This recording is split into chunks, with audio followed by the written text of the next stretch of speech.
Allohning dargohida mahbub bo'lishning yo'llari bor, birodarlar.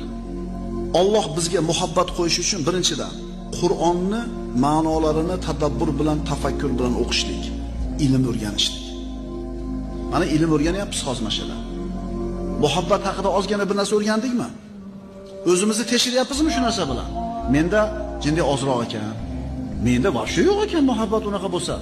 Mana shu ilm, birodarlar. Yana Alloh uchun nafl amallarni bajarishlik. Va ma yazalu abdi yataqarrabu ilayya bin nawafil hatta uhibba. Bandam deyapti Alloh. Nafl amallarni qilib boraveradi, nafl amallarni qilib boraveradi, farzlarni qilib bo'lgandan keyin men shu bandani yaxshi ko'rib qolaman deyapti. Sunnat namozni o'qish, nafl amallarni qilish degani. Sunnatni o'qiradi, nafl ro'zani tutaveradi, sunnat amalni qilaveradi, sunnat namozni o'qiradi, men yaxshi ko'rib qolaman shu bandani deyapti. Yana